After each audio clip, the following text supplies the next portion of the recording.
The dusty street of Concord, Wyoming Territory, fell silent as Winifred James stumbled into town, her once fine blue calico dress torn at the shoulder and hem, dirt streaking her face, and determination burning in her eyes.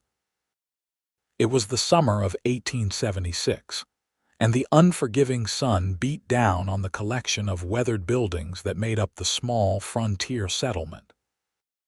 The townsfolk, already gathered outside the general store for the weekly supply wagon, turned to stare at the bedraggled young woman making her way up the main street. Winifred held her head high despite her appearance. 22 years old and alone for the first time in her life, she had survived 3 days in the wilderness after the stagecoach attack that had claimed the lives of her traveling companions. The driver and guard had fallen to outlaws' bullets, while her elderly aunt had succumbed to the harsh elements during their escape. Winifred had buried the kind woman beneath a cluster of wildflowers before continuing her journey to Concord on foot. "Well, look what the coyotes dragged in," sneered Ezra Dobbs, the portly owner of the saloon, as he spat a stream of tobacco juice into the dirt. "Ain't proper for a lady to be showing so much ankle and shoulder."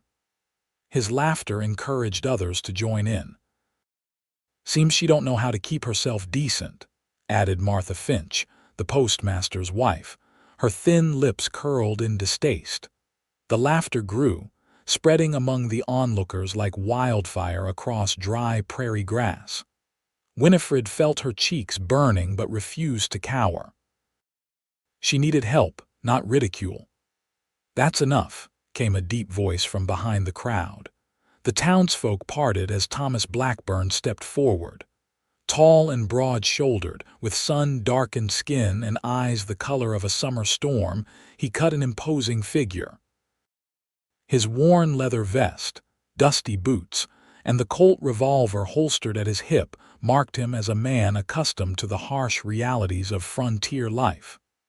"They laughed at her torn dress," Thomas said, his voice carrying across the suddenly quiet street as he approached Winifred. "She's dressed in honor, not shame."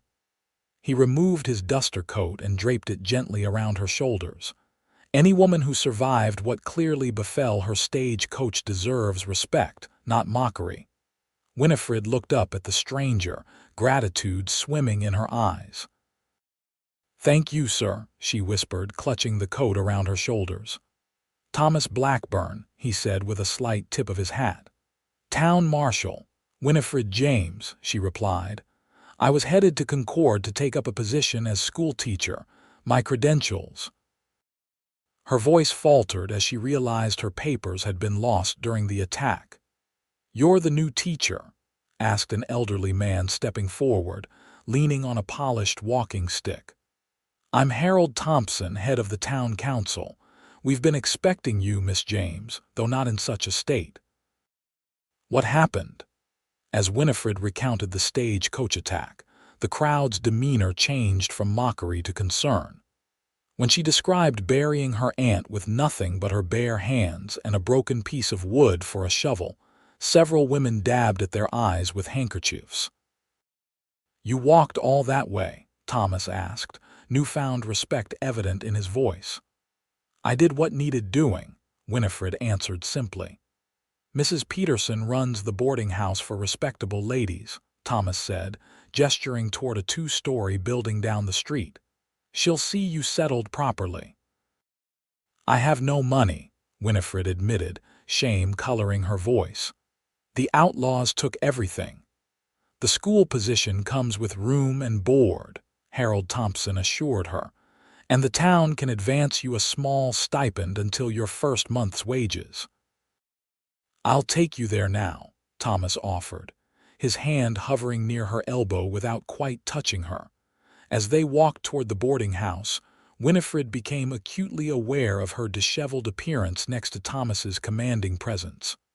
"Don't mind them," Thomas said quietly. "Folks here aren't bad, just unused to seeing someone who's faced real hardship. They'll come around." "You didn't laugh," Winifred noted, A shadow passed over Thomas's face. "I've seen what the wilderness can do to people. No shame in surviving, Miss James. At the boarding house, Mrs. Peterson, a plump, gray-haired woman with kind eyes, took one look at Winifred and ushered her inside, immediately taking charge. "A hot bath, clean clothes, and a proper meal is what you need," Mrs. Peterson declared, already calling for hot water. "Marshal Blackburn, you wait in the parlor if you've more to discuss with Miss James." Before Thomas could reply, Mrs. Peterson had whisked Winifred upstairs, clucking like a mother hen. The bath was heaven itself to Winifred.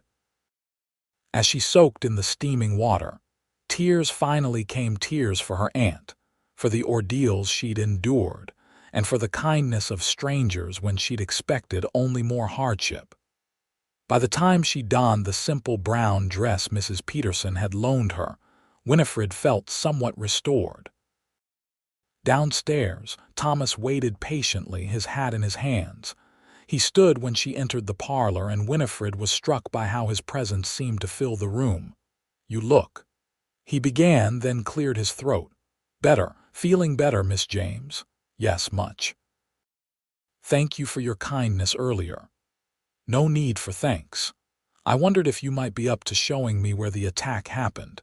If those outlaws are operating near Concord, I need to know." Winifred hesitated. The thought of returning to that terrible place made her stomach clench, but she understood the necessity. "I can do that," she said firmly. "When do we leave?" "Tomorrow would be soon enough. You need rest today." "No," Winifred insisted. "Those men might attack another stage. We should go now while the trail is fresh." Thomas studied her face, noting the determination in her eyes. "Very well. I'll gather supplies and return with horses in an hour." After Thomas left, Mrs. Peterson tried to dissuade Winifred from making the journey so soon. "You've only just arrived, dear.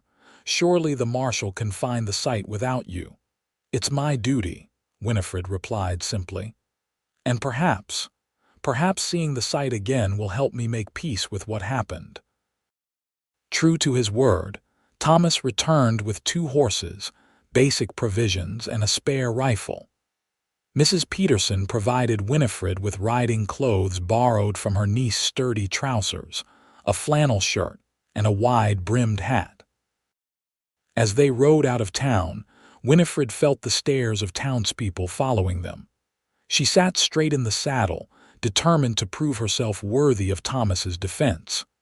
"You ride well," Thomas commented as they left the town behind. "My father bred horses in Illinois before the war," Winifred explained. "He taught me to ride before I could walk properly." A shadow crossed her face. "He never came home from Shiloh." Thomas nodded silently, understanding the weight of such loss. "My father fought too, Confederate side. Died at Gettysburg. And yet here we are," Winifred observed, "2 enemies' children riding together." "The war's been over 11 years, Thomas replied. "Time to build instead of destroy."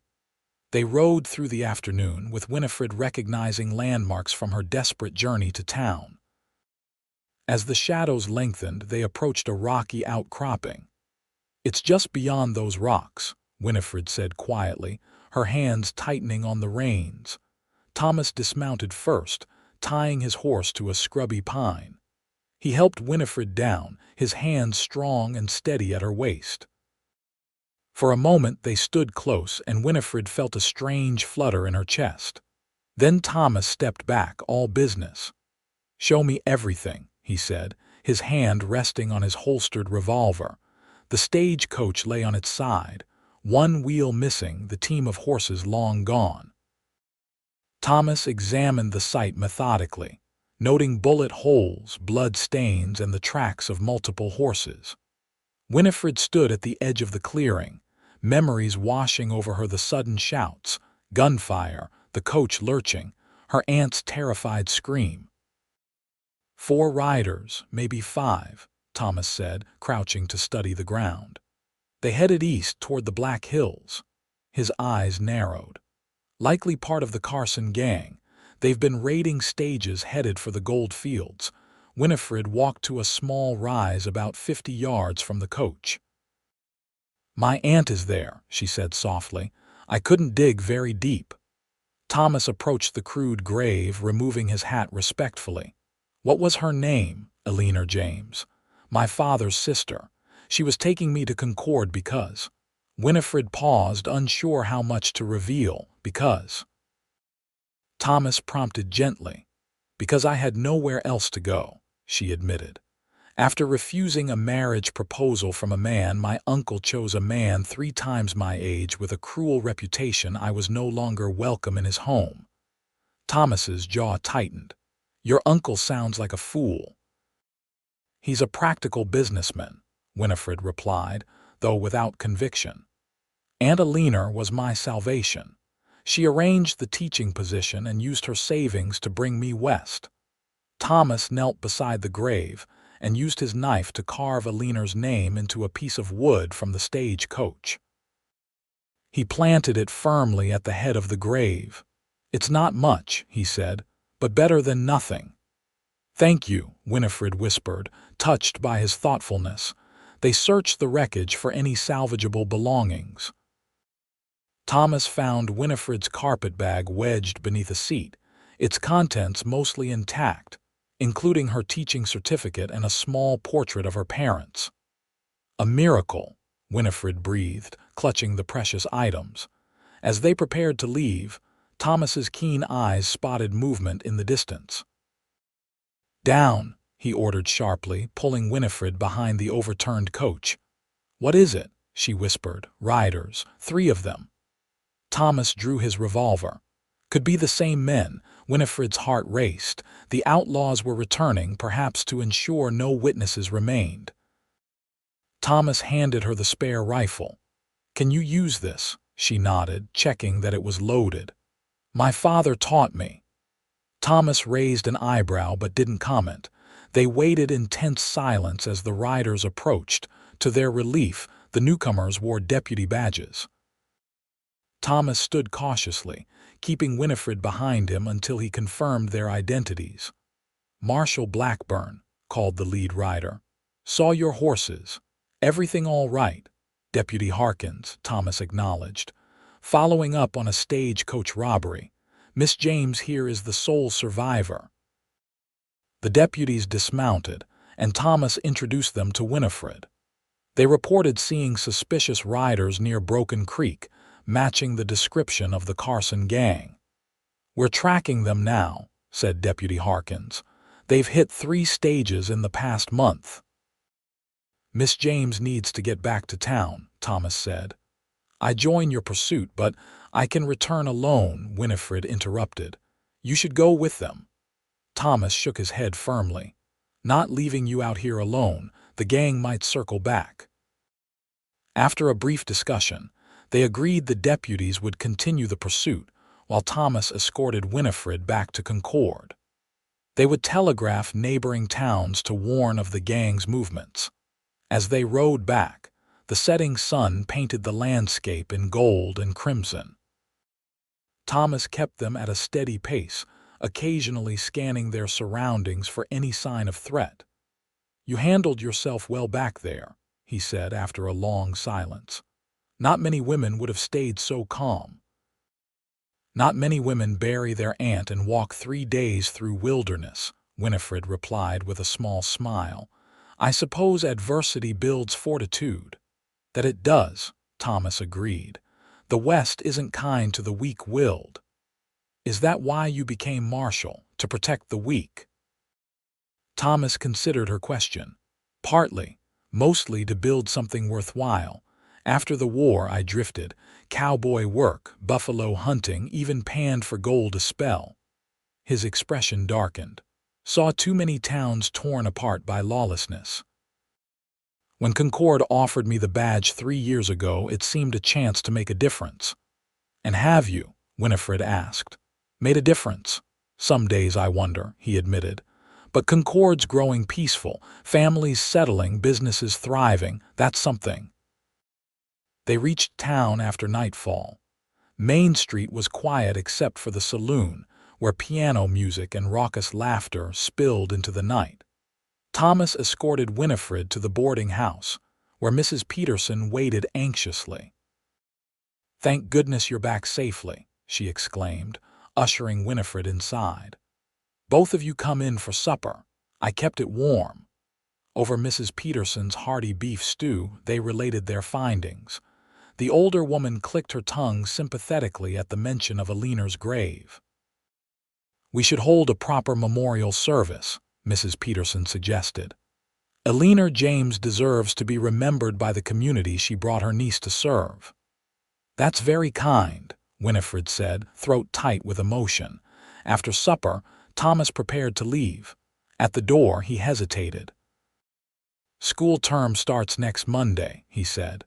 "Will you be ready?" Winifred squared her shoulders. "I will. Teaching is my calling, and I won't let recent events deter me." Thomas nodded approvingly. "The school building needs some attention. I'll round up volunteers to make repairs before your students arrive." "You don't need to. I want to," he interrupted gently. "Concord needs a proper schoolhouse for its proper teacher." Their eyes met, and Winifred felt that curious flutter again. "Thank you, Marshal Blackburn." "Thomas," he corrected. "After today, I think we've earned first-name terms, Miss James." "Winifred," she replied with a small smile. "Or Winnie to my friends." "Good night then, Winnie," he said, tipping his hat before stepping into the darkness. Mrs. Peterson closed the door with a knowing look. "That man has never offered his first name to anyone but the mayor in all his years here," she observed. "We shared an ordeal," Winifred explained, feeling her cheeks warm. "Nothing more." "If you say so, dear Mrs. Peterson replied, not bothering to hide her smile. "If you say so." The following days passed in a blur as Winifred prepared for her teaching duties. The town council provided funds for basic supplies, and Thomas proved true to his word about the schoolhouse. Every day, he organized volunteers to replace broken windows, repair the leaking roof, and build sturdy new desks. Winifred spent hours organizing lessons and reviewing the few textbooks available.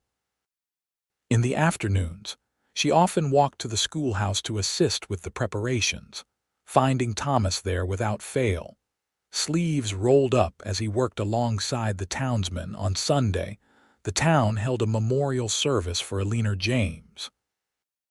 Winifred was touched to see nearly every resident in attendance, including those who had laughed at her upon her arrival.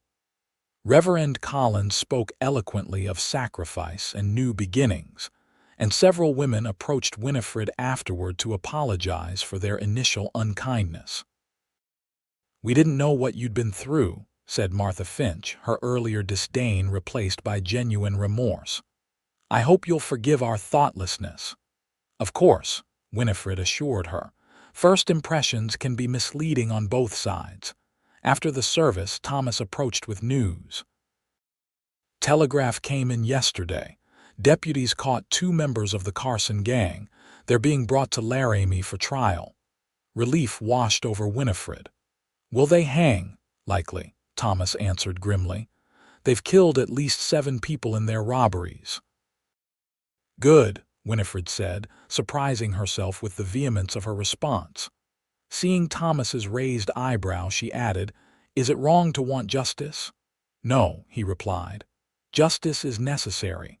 Vengeance is what you must guard against," spoken like a true lawman. "Spoken like someone who's seen vengeance consume good people," he countered softly.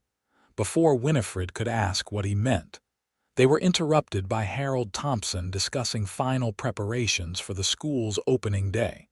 Monday arrived clear and crisp. Winifred donned her best dress, a navy blue frock with white collar that Mrs. Peterson had helped alter to fit properly.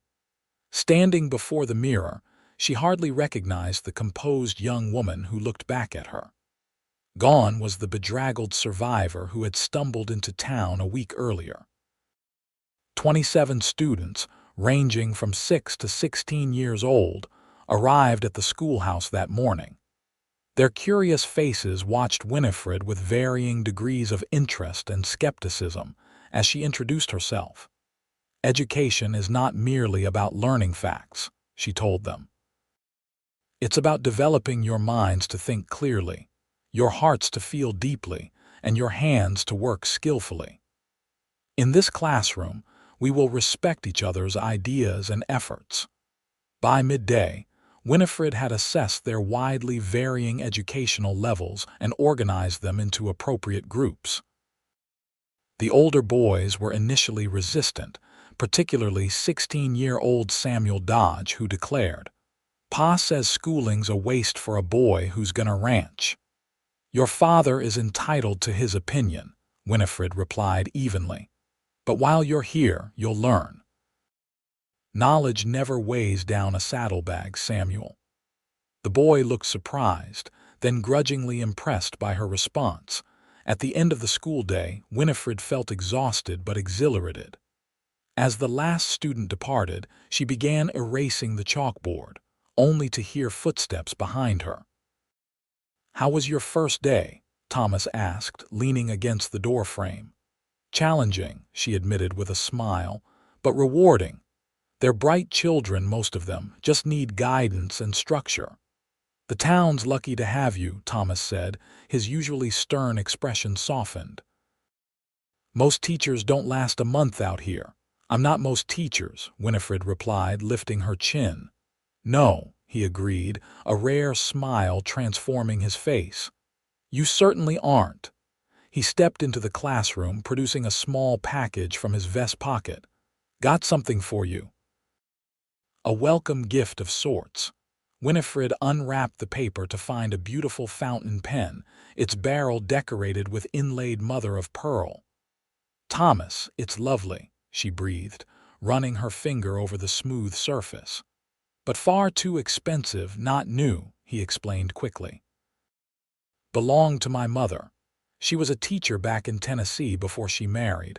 Thought it should go to someone who'd use it properly." The gift suddenly became infinitely more precious. "I'm honored," Winifred said softly. "Truly." Their eyes met, and something unspoken passed between them, recognition, perhaps, of kindred spirits shaped by loss yet determined to build something meaningful. The moment was broken by Samuel Dodge bursting through the door. "Marshal, come quick, fight at the saloon, guns drawn." Thomas's expression immediately hardened into the marshal's mask. "Stay here," he ordered Winifred before hurrying out. Naturally, Winifred did not stay. After locking the schoolhouse, she followed at a discreet distance.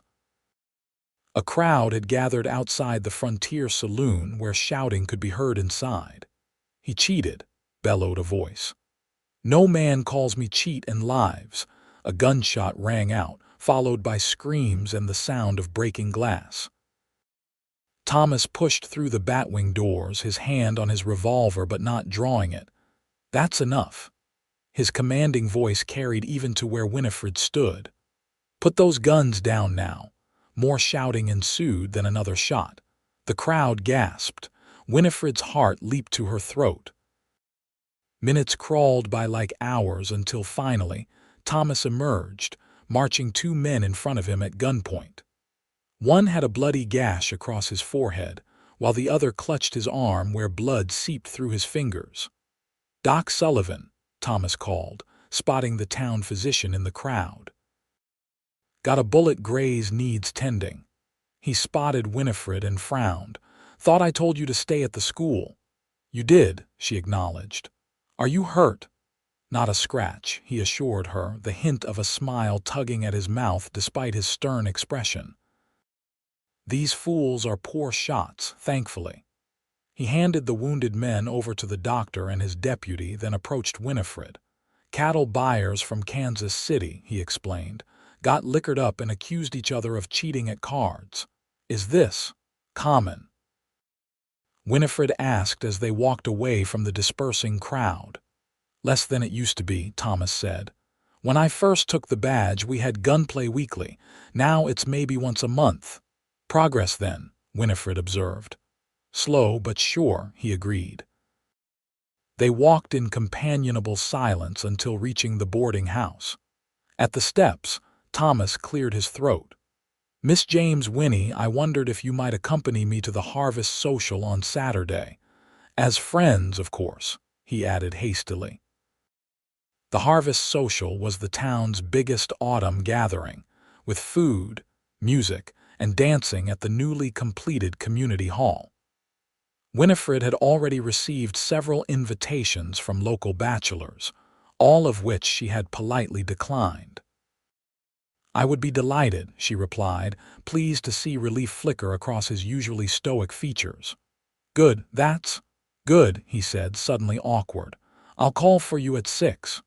"I'll be ready," she promised. As Thomas walked away, Mrs. Peterson opened the door, her expression suspiciously innocent. "Was that the marshal I heard?" she inquired. "Yes," Winifred admitted. "He's escorting me to the harvest social." Mrs. Peterson's face broke into a broad smile. "Wonderful. We must ensure your blue dress is perfectly mended by then. Can't have any reminders of your arrival." Winifred smiled at the older woman's enthusiasm. "It's not a courtship, Mrs. Peterson. We're attending as friends." "Of course, dear," Mrs. Peterson replied, her tone making it clear she believed no such thing. "Just friends." The remainder of the week passed quickly as Winifred settled into her teaching routine. Word of her innovative methods spread, and several parents visited to observe her classroom. Even Samuel Dodge showed improvement, reluctantly admitting that learning about cattle breeding methods from other countries might actually benefit his father's ranch. On Friday afternoon, as Winifred was gathering her materials, Harold Thompson arrived with news. "The Carson gang leaders have been captured," he announced triumphantly. "Marshal Blackburn just received the wire. Thought you'd want to know right away." Relief washed over Winifred. "All of them, all but one who was killed resisting arrest. They'll stand trial in Cheyenne next month. You may be called to testify." The thought of facing her aunt's killers filled Winifred with trepidation, but also determination. "I'll do whatever necessary for justice to be served." That evening, Thomas visited the boarding house to discuss the trial details. Mrs. Peterson tactfully left them alone in the parlor after serving tea. "You don't have to testify if it's too difficult," Thomas said gently. "The evidence against them is substantial." "I want to," Winifred insisted. "I need to look them in the eyes." Thomas studied her face. "It won't bring your aunt back," he said softly. "I know that," Winifred replied, her voice steady, "but it might help me find peace." Thomas nodded, understanding in his gray eyes. "I'll escort you to Cheyenne when the time comes." "Thank you." Winifred hesitated, then added, "Thomas, may I ask you something personal?" He tensed slightly but nodded. "You said vengeance consumed good people. Were you speaking from experience?" Thomas was silent so long that Winifred thought he wouldn't answer. Finally, he sighed. "After the war, my older brother sought revenge against a Union officer who'd ordered our family home burned.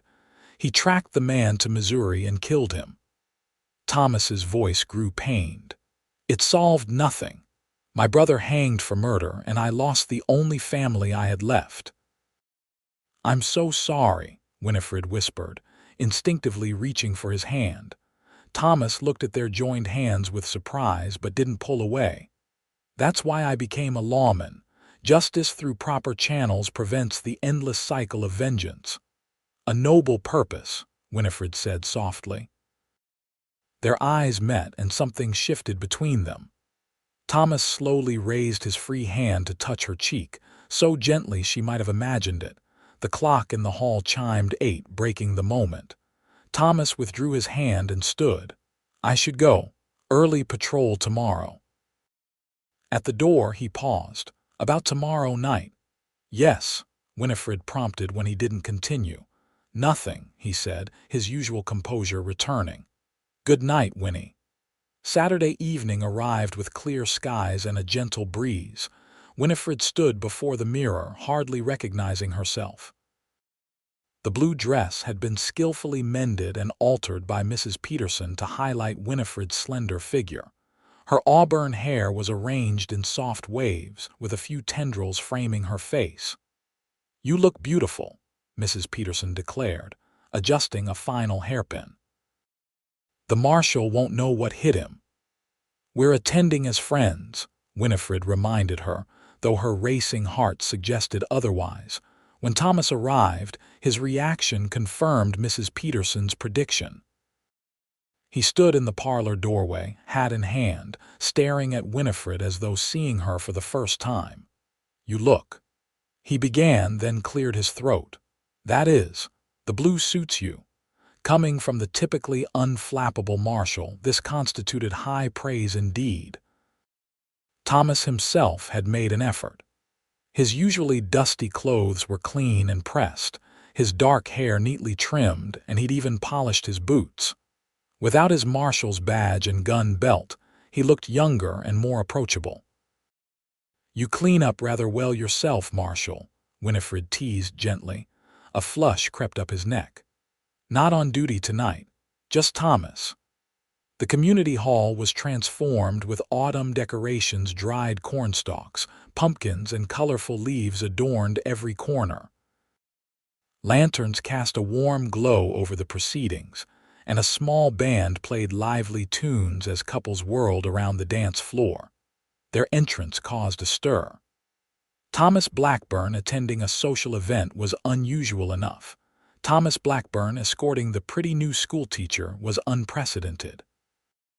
"Everyone's staring," Winifred whispered. "Let them," Thomas replied, placing his hand lightly at the small of her back as he guided her through the crowd. Throughout the evening, Winifred found herself surrounded by well-wishers and curious townsfolk, eager to better acquaint themselves with the teacher who had already made such an impression. Thomas remained attentively nearby, occasionally rescuing her from overly talkative parents or bringing refreshments. When the band struck up a waltz, Thomas approached Winifred with uncharacteristic hesitation. "Would you care to dance?" "I didn't know marshals danced," she teased. "This one does," he replied with a small smile. "Poorly, perhaps, but with enthusiasm." Thomas proved a better dancer than he claimed. He led Winifred confidently around the floor, their movements falling into natural harmony.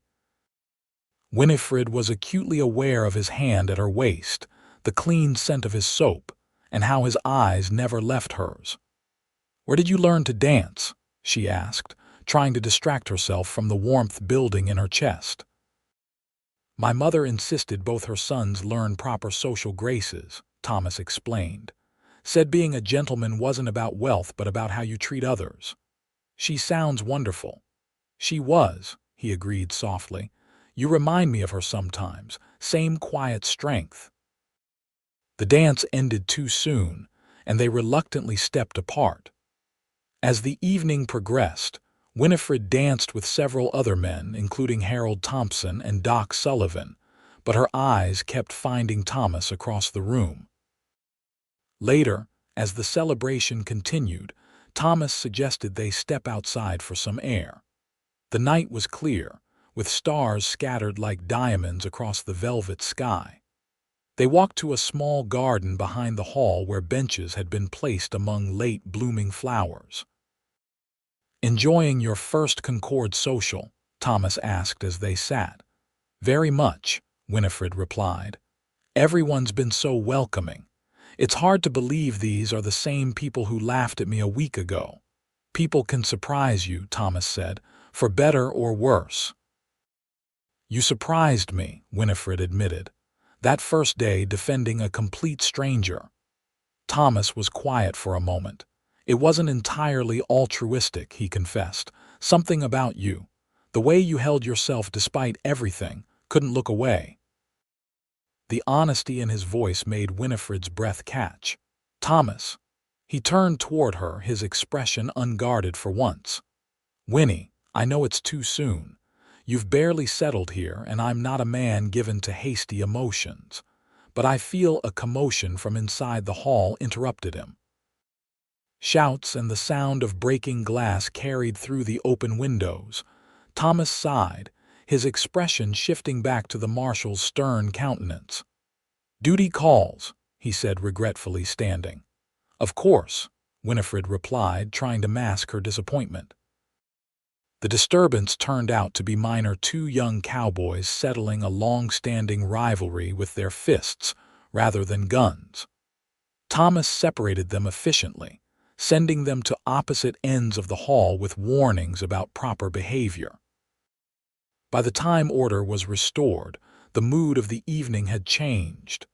The band played a final waltz, and Thomas found Winifred watching from the sidelines. "May I have this last dance?" he asked, extending his hand. As they moved across the floor, Winifred felt the eyes of the townspeople upon them, but no longer cared. For this moment, there was only Thomas, his strong arms guiding her through the dance, his eyes reflecting the same emotion stirring in her own heart.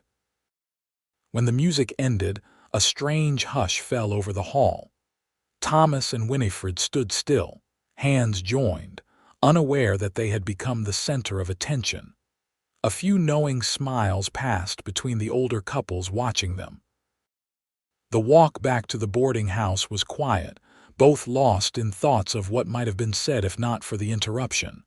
At the front steps, Thomas hesitated. "Thank you for accompanying me tonight," he said formally.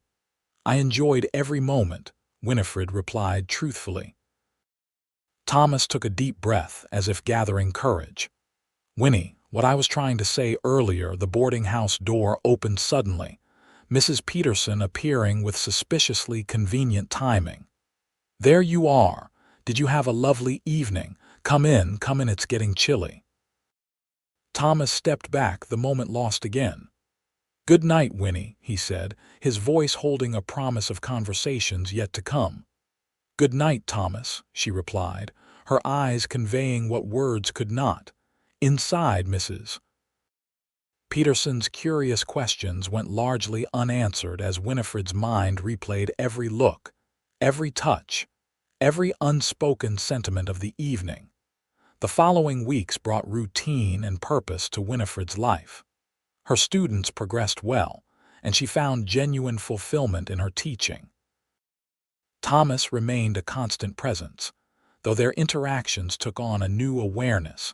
Charged with unspoken feelings neither seemed ready to acknowledge openly.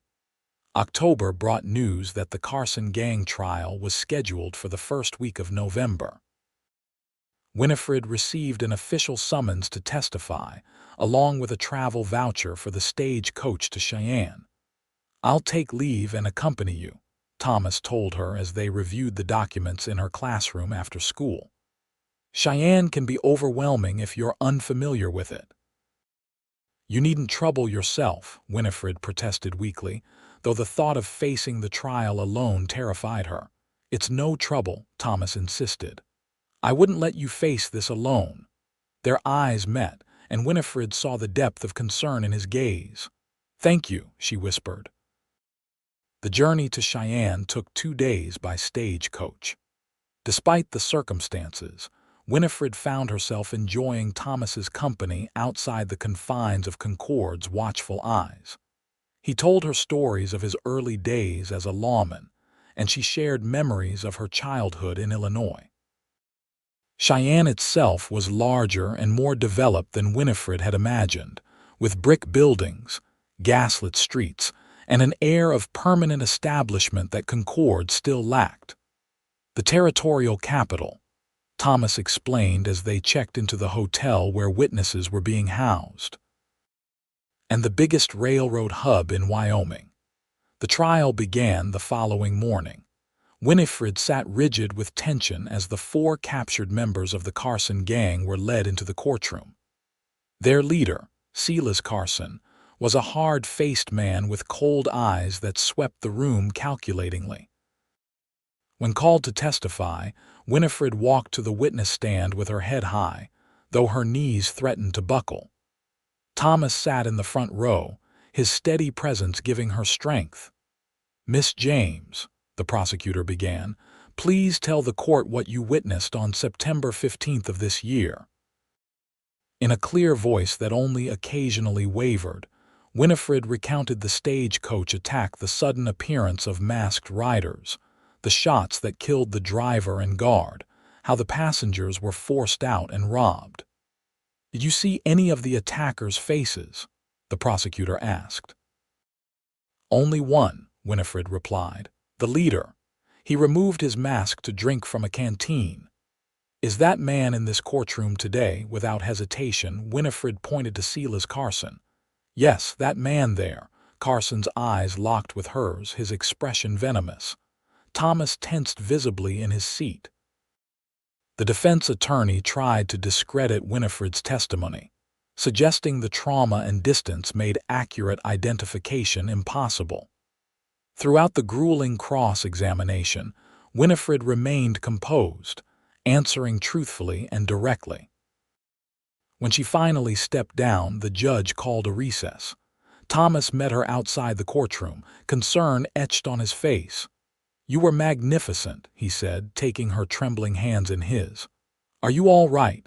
"I will be," Winifred assured him, drawing strength from his touch. It needed to be done. The trial continued for 3 more days. Other witnesses corroborated Winifred's account, and physical evidence, including items stolen from previous robberies, further implicated the gang. On the final day, the jury returned after just 2 hours of deliberation. "Guilty on all counts," the foreman announced. The judge sentenced all 4 men to hang, setting the execution for 2 weeks hence.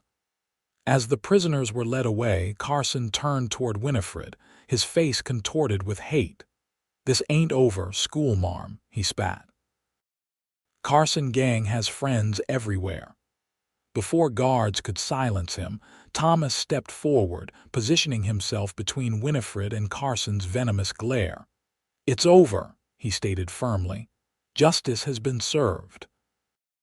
That evening, in the quiet of the hotel restaurant, Winifred finally allowed herself to relax. "It doesn't bring Aunt Alina back," she said, echoing Thomas's earlier words. "But it does feel like closure." "You showed remarkable courage," Thomas said, his admiration evident.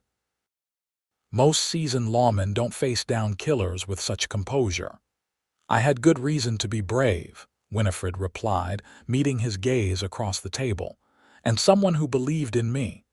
Thomas reached across the table, taking her hand in his. "Winnie, these past weeks, getting to know you has been—" "Yes," she prompted when he faltered. "Transformative," he finished. "You came to Concord in a torn dress, faced down ridicule with dignity, and proceeded to change everything: the school, the children's futures, the town's spirit." He paused, gathering courage. "My life." Winifred's heart thundered in her chest. "Thomas, please let me finish before I lose my nerve," he said with a rueful smile. "I know it hasn't been long, and I'm not a man of many words or grand gestures, but I care for you deeply. More than I thought possible after closing myself off for so many years." "I care for you too," Winifred whispered, joy blossoming in her chest. Thomas's grip on her hand tightened. "I'm not asking for promises now, just permission to court you properly when we return home." Home. The word resonated in Winifred's heart. Concord had indeed become home, largely because of the man sitting across from her. "I would like that very much," she replied, her smile illuminating her entire face. Their return to Concord was met with curiosity about the trial outcome and poorly concealed interest in their obviously deepened relationship. Mrs. Peterson took one look at them arriving together and immediately began planning Sunday dinners to include the marshal. As winter settled over Wyoming, Thomas courted Winifred with quiet sincerity. They took Sunday afternoon rides when weather permitted, shared meals at the boarding house under Mrs. Peterson's approving eye, and spent evenings reading by the fire in the parlor. Thomas revealed unexpected depths, a love of poetry, skill at chess, and a dry wit that emerged as he grew more comfortable. For Christmas, the town organized a pageant in which Winifred's students performed admirably. Afterward, as snowflakes danced in the December air, Thomas presented her with a small package. "Merry Christmas," he said softly as they stood on the boarding house porch. Inside the box lay a delicate silver pendant in the shape of a book, which opened to reveal tiny compartments for miniature photographs. "It's beautiful," Winifred breathed. "I thought you might put your parents' portrait in one side," Thomas suggested, "and perhaps your aunt in the other." Tears pricked Winifred's eyes at his thoughtfulness. "Thank you," she whispered, reaching up to touch his cheek. "I have something for you, too." Her gift was a hand-knitted scarf in soft gray wool that matched his eyes, and a small leather-bound volume of Tennyson's poetry she'd noticed him admiring in the general store. "How did you know?" he asked, running his fingers over the book's embossed cover. "I pay attention," she replied simply. Their eyes met in the soft glow of the porch lantern, and Thomas slowly lowered his head. Their first kiss was gentle and tentative, a question asked and answered in the meeting of lips. When they drew apart, wonder shone in Thomas's eyes. "I believe I'm falling in love with you, Winifred James," he said hoarsely. "I believe I've already fallen, Thomas Blackburn," she replied. As winter gave way to spring, their courtship deepened. Thomas began building a small house on the edge of town, working on it during his free hours. When Winifred asked about his plans, he simply smiled and said, "For the future." In April, as wildflowers carpeted the prairie, Thomas took Winifred riding to a beautiful overlook above the town. Spreading a blanket for a picnic, he seemed uncharacteristically nervous. "Is something wrong?" Winifred asked as he repeatedly checked the contents of his saddlebag. "No," he assured her. "Just planning something important." They ate sandwiches and apple pie Mrs. Peterson had packed, talking easily about the town's growth and Winifred's students. As they finished their meal, Thomas grew quiet, his expression turning serious. "You remember the day you arrived in Concord?" he asked suddenly. "How could I forget?" Winifred replied with a smile. "They laughed at my torn dress and you defended my honor." "I saw something special in you that day," Thomas said, taking her hands in his. "Your dignity in the face of mockery, your strength after unimaginable hardship. I didn't know then how completely you would change my life." "Thomas," Winifred began, her voice thick with emotion. He moved to kneel before her, producing a small velvet box from his pocket. "Winifred James, you arrived in Concord looking for a new beginning. I never imagined you would give me one too." Opening the box to reveal a simple but elegant diamond ring, he continued, "I love you with all my heart. Would you do me the honor of becoming my wife?" Tears of joy spilled down Winifred's cheeks. "Yes," she whispered. "Yes, Thomas, I will marry you." As he slipped the ring onto her finger, Thomas's usually stern face transformed with joy. He gathered her in his arms, kissing her with newfound passion that left them both breathless. "The house I'm building," he explained when they finally separated. "It's for us, if you approve the design." "You were that confident of my answer." Winifred teased, though deeply touched by his foresight. "Hopeful," he corrected. "Never confident. You're a woman of strong mind and independence, I wouldn't presume." Winifred laughed, happiness bubbling up irrepressibly. "Take me to see our house, Thomas Blackburn." The house stood on a gentle rise with views of both the town and the distant mountains. Though still under construction, its solid framework promised a comfortable home with wide windows to catch the prairie light. 3 bedrooms, Thomas explained as he showed her around. 4. Whatever the future brings. Winifred blushed at the implication but squeezed his hand in agreement. It's perfect.